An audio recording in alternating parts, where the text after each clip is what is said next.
Hello, social media friends. It is Jeremy Rowland, and it is June the 14th, 2026.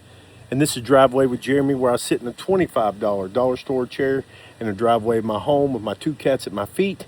And I talk to you about sports and what it teaches us about life. And today, I want to talk to you. I don't really know if it's a sport, but I think it is a mentally challenging, somewhat physical thing, but the World Series of Poker, okay? I don't know about you, but I like a good poker game. You know, little cards, little cash, little chips, you know, just having a little bit of fun with your friends. And you just play a little hold'em and stuff like that. Well, the World Series of Poker is for $10 million, okay?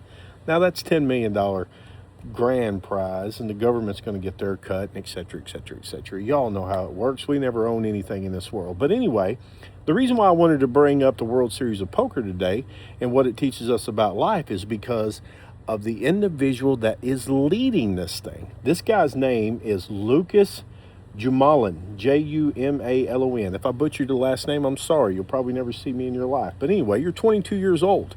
You're from the United States of America, recent graduate from college, and this kid has made it to the 9 people of the final table of the World Series of Poker.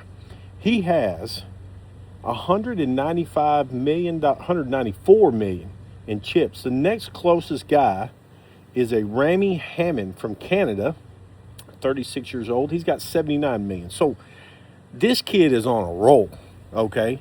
There's a very good chance, unless he just, I don't know, catches a bad roll of cards or whatever. I mean, it's happened. It's happened to me. It's happened to everybody that plays cards from time to time.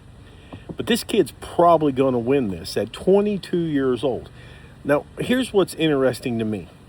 22-year-old kid made it to the, it just, what I'm trying to say is it just shows how much time has changed and how the internet and social media and all these other platforms have the ability to where you can monetize yourself off of stuff like this, which is so crazy for us Gen X kids generation, because I'm no longer a kid. But could you imagine? Because back in the day, you know, you had to have a volunteer with a VHS camera, had to videotape that stuff, and then it was up to your coaches and stuff like that to share that around to really get your name out. And then you had the newspapers and, you know, stuff like that. But now, I mean, all it takes is like a 30-second video or something, and you got it, all the attention in the world.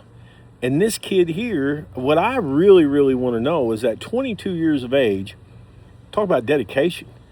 He's good enough to play cards, good enough to graduate college, probably going to win this thing, maybe. And it's just an amazing story. But what does it teach us about life? I'll tell you what it teaches us about life, because we like to keep Driveway with Jeremy under 5 minutes. Plus, it's hotter than oh man, is it hot today. This sun is just melting my skin. Anyway, what it teaches us is that, like we've said in the past, if you dedicate yourself to a craft that you enjoy and that you love, like this kid must love poker. He must be able to study and get a degree in college. But it also shows you a very important factor about life, is that if you never, ever, ever, ever, ever, ever, ever give up. This kid's probably lost 1 billion poker games, okay? But if you never, ever, ever give up, you might just get that sun shining on a dog's ass mentality from time to time. And then you get hot, and then you get on a roll, and then you set yourself. You see what I'm saying? You set yourself in whatever it is that you are passionate about. But if you quit, you're always going to regret, because if you decide to start over, you're starting from scratch instead of where you were when you quit. I hope y'all have a wonderful rest of your Tuesday. It's hot. I can't believe I'm complaining about how hot it is, but man, I'm smoking, burning up right now. So y'all have a great rest of your day, and I'll see you tomorrow for another Driveway with Jeremy.